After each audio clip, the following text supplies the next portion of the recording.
नमस्कार। आपका अखबार के इस अंक में आपका स्वागत है। मैं हूं प्रदीप सिंह।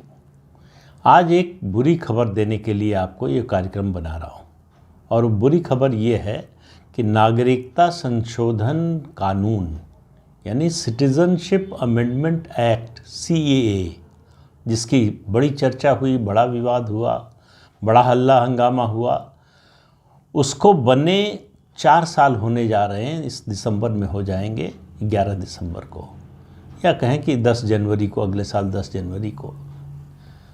4 साल होने के बावजूद वो कानून लागू नहीं होने जा रहा है।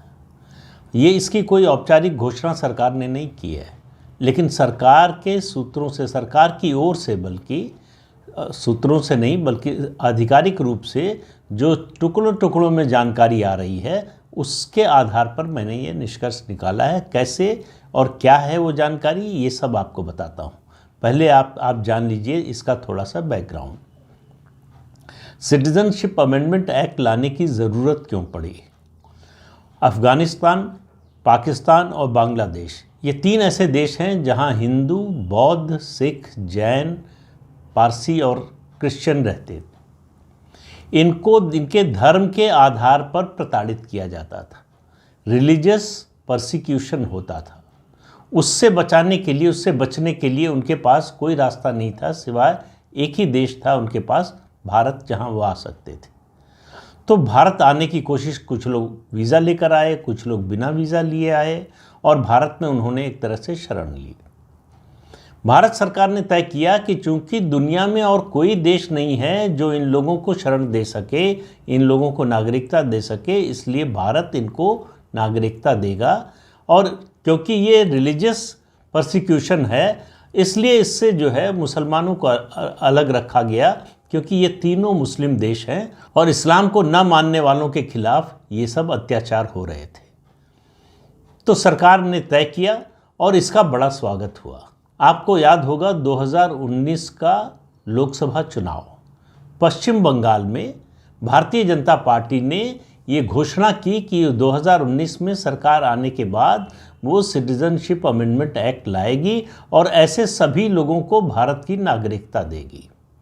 अभी नागरिकता न मिलने से स्थिति क्या है, जो लोग आए हैं वो न तो सरकारी नौकरी के लिए अप्लाई कर सकते हैं, न किसी सरकारी सुविधा का लाभ उठा सकते हैं, वो न पासपोर्ट बनवा सकते हैं, न ही वो घर खरीद सकते हैं, न ज़मीन खरीद सकते हैं। इस तरह की उनके बच्चों को एडमिशन में और दूसरे एजुकेशनल इंस्टीट्यूशंस में दाखिला लेने में समस्या आती है।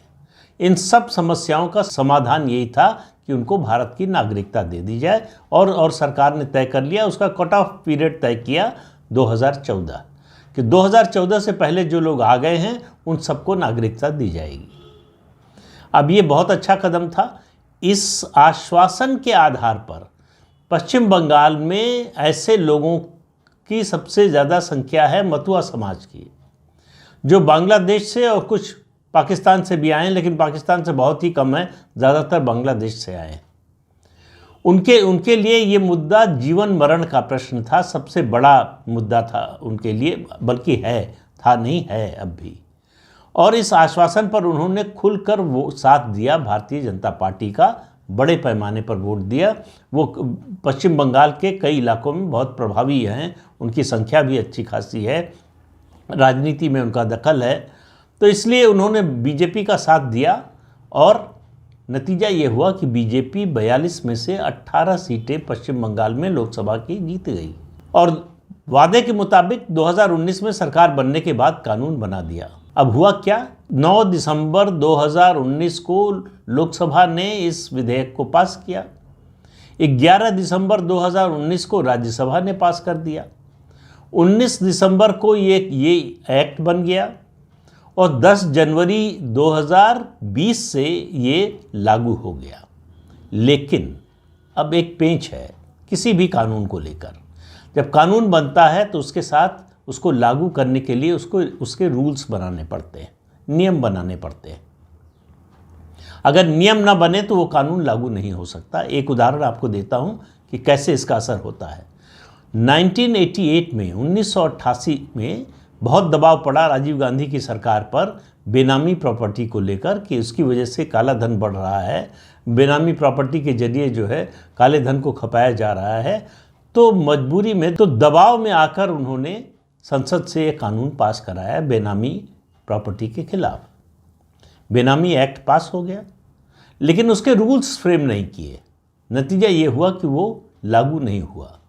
अब 1988 जोड़िए आप कितने साल होते हैं और कब उसके रूल्स बने। प्रधानमंत्री नरेंद्र मोदी के नेतृत्व में 2016 में उसके रूल्स बने, तब वो लागू हुआ। अब उसको भी सुप्रीम कोर्ट में चैलेंज कर दिया गया। जो लोग इस बेनामी प्रॉपर्टी के चक्कर में फंस रहे थे, जिनकी प्रॉपर्टी फंस रही थी, जांच हुई और जो भी बेनामी प्रॉपर्टी थी 1988 से उनके खिलाफ कार्रवाई शुरू हो गई। ये लोग कोर्ट गए और सुप्रीम कोर्ट में ये कहा कि भाई ये कानून जो है माना जाना चाहिए कि 2016 से लागू हुआ, क्योंकि रूल्स तो 2016 में बने, भले ही कानून पास हुआ हो 1988 में। सरकार का कहना है कि कानून जब से बना तब से लागू होगा। अब ये मामला अभी सुप्रीम कोर्ट में चल रहा है, सुप्रीम कोर्ट से अभी फैसला नहीं आया। ये तो मामला बेनामी प्रॉपर्टी एक्ट का था। सीए का प्रभाव सबसे ज़्यादा अगर राजनीतिक रूप से देखें, चुनावी दृष्टि से देखें, तो जो सीमावर्ती राज्य हैं वहाँ होना है। जम्मू कश्मीर में आज भी ऐसे लोग हैं पिछले 74-75 साल से, जो पाकिस्तान से आए थे भागकर। जब कश्मीर के एक हिस्से पर पाकिस्तान ने आक्रमण किया और कब्जा कर लिया, तब से आज तक उनको नागरिकता नहीं मिली है। वो नागरिकता के इंतज़ार में आज तक उनकी दूसरी तीसरी पीढ़ी भी आ गई है। इसी तरह से अफ़गानिस्तान से आने वाले हैं, इसी तरह से बांग्लादेश से आने वाले, वो सब नागरिकता के इंतज़ार में हैं। लेकिन सरकार अभी तक रूल्स नहीं बना पाई है। अभी कुछ समय पहले तक ये बहाना दिया जाता रहा, रूल्स फ्रेम इसलिए नहीं हुए कि कोविड था, कोविड को ज़माना बीत गया। कोविड में चुनाव हो सकता है, रूल्स क्यों नहीं फ्रेम हो सकते? ये बात समझ से परे है। केंद्रीय गृह मंत्री अमित शाह पिछले साल कई टेलीविज़न चैनल इंटरव्यूज़ में कह चुके कि बहुत जल्दी ही रूल्स फ्रेम होंगे और इसे लागू किया जाएगा। लेकिन जैसे ही सीए की बात आप करते हैं, आपको याद आता होगा शाहीन बाग। शाहीन बाग एक नासूर बन गया भारतीय जनता पार्टी की सरकार के लिए। शाहीन बाग एक विरोध का इतना बड़ा प्रतीक बन गया जिसके आगे सरकार झुकती हुई नजर आई। सरकार उन्हें हटा नहीं पाई। आखिर में अदालत के फैसले के कारण ही उनको हटना पड़ा। लेकिन उसके बाद से सीए की बात होना बंद हो गई। क्या सरकार उस विरोध से डर गई? क्या उस तरह के विरोध से डर गई? देश के दूसरे राज्यों में ऐसा विरोध नहीं हो पाया, केवल दिल्ली में हुआ। और उस विरोध का असर दिल्ली विधानसभा के चुनाव पर पड़ा। उसका खामियाजा भुगतना पड़ा भारतीय जनता पार्टी को। लोगों की नज़र में सरकार कमज़ोर नज़र आई कि चंद लोगों को, कुछ 100 लोग जो बैठे हुए थे, जिनकी फंडिंग बाहर से हो रही थी, जो बैठकर वहाँ बिरयानी खा रहे थे, वो रास्ता रोके रहे लगभग साल भर और सरकार उन्हें हटा नहीं पाई। लेकिन वो मुद्दा अलग है, अब वो मुद्दा ख़त्म हो चुका है। बात फिर से लौट कर आते हैं सीए पर। तो अब नई जानकारी क्या है? नई जानकारी ये है कि अजय मिश्रा टेनी, जो केंद्रीय गृह राज्य मंत्री हैं, उनका 2 दिन पहले एक बयान आया है। उन्होंने कहा कि बहुत जल्दी रूल्स नोटिफाई होंगे। अब ये रूल्स कौन बनाता है? रूल्स बनाएंगे पहले दोनों सदनों की समितियाँ, लोकसभा की समिति, राज्यसभा की समिति। इनको जिम्मेदारी है, इनको जिम्मेदारी दी जाती है, एक डेडलाइन तय की जाती है और फिर डेडलाइन जब पास आ जाती है तो उसको बढ़ा दिया जाता है, एक्सटेंड कर दिया जाता है। ये सिलसिला पिछले 4 साल से चल रहा है। अब अजय मिश्रा टेनी का कहना है कि लोकसभा की समिति ने जनवरी की डेडलाइन दी है कि जनवरी तक रूल्स फ्रेम हो जाएंगे, लेकिन राज्यसभा की समिति ने 30 मार्च की डेडलाइन दी है। अब आप समझिए इस पेज को, यानी 30 मार्च जब तक राज्यसभा की समिति की रिकमेंडेशन नहीं आ जाती, तब तक न तो सरकार उस पर विचार करेगी, न कोई फैसला करेगी, न वो नोटिफाई होगा। जब दोनों सदनों की समितियां अपनी रिपोर्ट दे देंगी, सरकार उन पर विचार करने के बाद उन्हें स्वीकार कर लेगी, तो उसके बाद रूल्स नोटिफाई होंगे। यानी 30 मार्च से पहले अगर मान भी लें कि ये डेडलाइन नहीं बढ़ाई जाएगी, जिसकी कोई गारंटी नहीं है, और ये पूरी संभावना है कि ये डेडलाइन बढ़ेगी ही।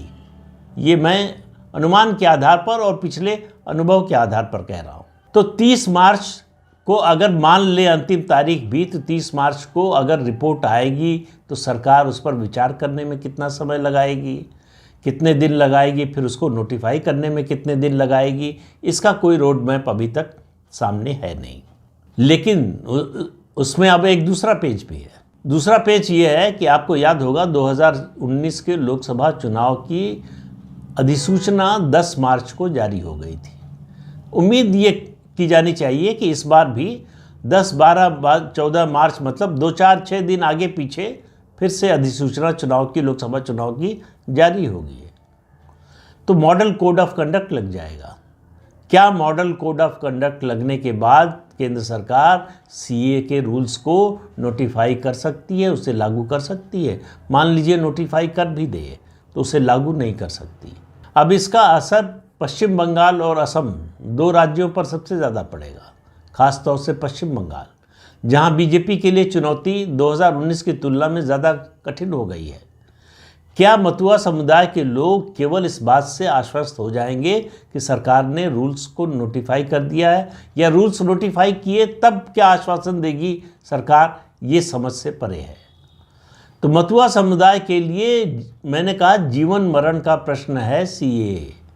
अगर उनको नागरिकता नहीं मिलेगी, सीए के रूल्स नोटिफाई नहीं होते हैं, मुझे नहीं लगता कि वो फिर से बीजेपी की ओर आएंगे, क्योंकि 2021 में निराश होकर विधानसभा चुनाव में वो ममता बनर्जी के साथ फिर चले गए थे और उसके बाद से ऐसा कोई डेवलपमेंट हुआ नहीं है, कुछ बीजेपी ने किया नहीं है, जिसकी वजह से मतुआ समुदाय लौटकर फिर बीजेपी के साथ आए। ये तो बात हुई सीए की। सरकार इसे लागू करने में हिला हवाली क्यों कर रही है? ऐसी सरकार जो हर काम बड़े पैमाने पर और बड़ी त्वरित गति से करती है, वो इस मामले में इतनी हिला हवाली ढीलम ढालम क्यों कर रही है, ये समझ से परे है। क्या शाहीन बाग का भूत अभी भी सता रहा है या कोई और कारण है? और कोई कारण है तो वो बताया जाना चाहिए। जब सीए का ये हाल है तो आप ये मानकर चलिए कि एनआरसी तो भूल ही जाइए। नेशनल रजिस्टर ऑफ सिटीजन्स बनना था, जिसकी घोषणा संसद में की गई थी, लेकिन एनआरसी को तो रामलीला मैदान की सभा में ही दफना दिया गया था, जब प्रधानमंत्री ने कहा कि अभी इस पर कोई अंतिम फैसला नहीं हुआ है, इस पर विचार नहीं किया है पार्टी ने अपना कोई रुख तय नहीं किया है। तभी ये लग गया था कि अब एनआरसी पर सरकार आगे बढ़ने वाली नहीं है। और इन 4 सालों में सरकार ने ऐसा कोई संकेत नहीं दिया है कि वो एनआरसी कराने जा रही है।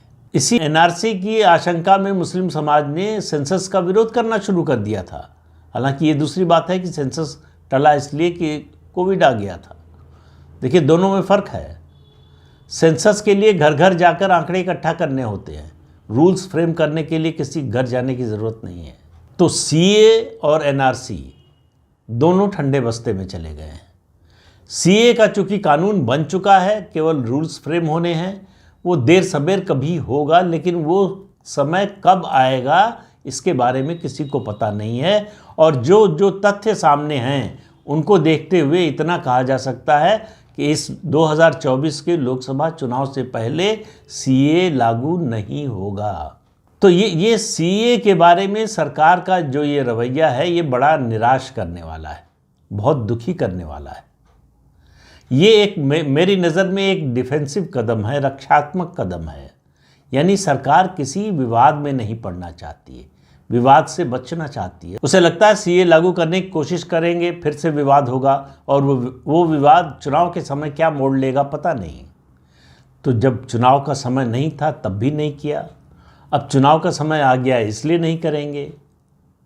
सवाल ये है कि आखिर में करने का इरादा भी है या नहीं। सरकार या तो निश्चित रूप से एक तारीख की घोषणा करे कि चाहे लोकसभा चुनाव के बाद की ही तारीख हो, इस तारीख से पहले सीए के रूल्स फ्रेम हो जाएंगे और सीए को लागू कर दिया जाएगा। लेकिन ऐसी कोई स्पष्ट घोषणा सरकार की ओर से अभी तक नहीं आई है। तो जो लोग सीए के कानून बनने से और उसके बाद एनआरसी की उम्मीद लगाए बैठे थे, उन सबको इन दोनों मुद्दों पर निराशा ही हाथ लगी है। तो इस अंक में इतना ही। अगले अंक में फिर मिलेंगे किसी नए मुद्दे के साथ। तब तक के लिए अनुमति दीजिए। आपसे अनुरोध है कि ये चैनल देखिए, शेयर कीजिए, लाइक कीजिए और सब्सक्राइब ज़रूर कीजिए। नमस्कार।